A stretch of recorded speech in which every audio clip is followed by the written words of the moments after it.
10-12 साल हिंदू धर्म के अंतर्गत रहते हुए बाबा साहब आम्बेडकर ने हिंदू धर्म तथा हिंदू समाज को सुधारने, समता तथा सम्मान प्राप्त करने के लिए तमाम प्रयत्न किए, परंतु सवर्ण हिंदुओं का हृदय परिवर्तन न हुआ। उल्टे उन्हें निंदित किया गया और हिंदू धर्म विनाशक तक कहा गया। उसके बाद उन्होंने कहा था कि हमने हिंदू समाज में समानता का स्तर प्राप्त करने के लिए हर तरह के प्रयत्न और सत्याग्रह किए, परंतु सब निरर्थक सिद्ध हुए। हिंदू समाज में समानता के लिए कोई स्थान नहीं है। हिंदू समाज का यह कहना था कि मनुष्य धर्म के लिए है, जबकि आम्बेडकर का मानना था कि धर्म मनुष्य के लिए है। आम्बेडकर ने कहा कि ऐसे धर्म का कोई मतलब नहीं जिसमें मनुष्यता का कुछ भी मूल्य नहीं, जो अपने ही धर्म के अनुयायियों अछूतों को धर्म शिक्षा प्राप्त नहीं करने देता, नौकरी करने में बाधा पहुंचाता है, बात बात पर अपमानित करता है और यहां तक कि पानी तक नहीं मिलने देता, ऐसे धर्म में रहने का कोई मतलब नहीं। आम्बेडकर ने हिंदू धर्म त्यागने की घोषणा किसी भी प्रकार की दुश्मनी व हिंदू धर्म के विनाश के लिए नहीं की थी, बल्कि उन्होंने इसका फैसला कुछ मौलिक सिद्धांतों को लेकर किया जिनका हिंदू धर्म में बिल्कुल तालमेल नहीं था। 13 अक्टूबर 1935 को नासिक के निकट येवला में एक सम्मेलन में बोलते हुए आम्बेडकर ने धर्म परिवर्तन करने की घोषणा की।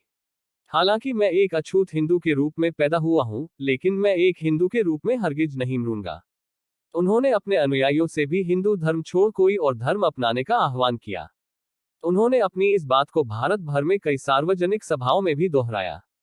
इस धर्म परिवर्तन की घोषणा के बाद हैदराबाद के इस्लाम धर्म के निजाम से लेकर कई ईसाई मिशनरियों ने उन्हें करोड़ों रुपए का प्रलोभन भी दिया, पर उन्होंने सभी को ठुकरा दिया। निस्संदेह वो भी चाहते थे कि दलित समाज की आर्थिक स्थिति में सुधार हो, पर पराये धन पर आश्रित होकर नहीं, बल्कि उनके परिश्रम और संगठन होने से स्थिति में सुधार आए। इसके अलावा आम्बेडकर ऐसे धर्म को चुनना चाहते थे जिसका केंद्र मनुष्य और नैतिकता हो, उसमें स्वतंत्रता, समता तथा बंधुत्व हो। वो किसी भी हाल में ऐसे धर्म को नहीं अपनाना चाहते थे जो वर्णभेद तथा छुआछूत की बीमारी से जकड़ा हो, और ना ही वो ऐसा धर्म चुनना चाहते थे जिसमें अंधविश्वास तथा पाखंडवाद हो।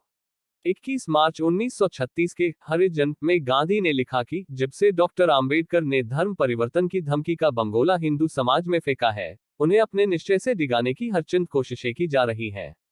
यही गांधी जी आगे एक जगह लिखते हैं, हाँ, ऐसे समय में सवर्ण सुधारकों को अपना हृदय टटोलना जरूरी है।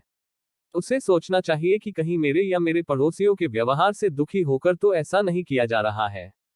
यह तो एक मानी हुई बात है कि अपने को सनातनी कहने वाले हिंदुओं की एक बड़ी संख्या का व्यवहार ऐसा है जिससे देशभर के हरिजनों को अत्यधिक असुविधा और खींच होती है।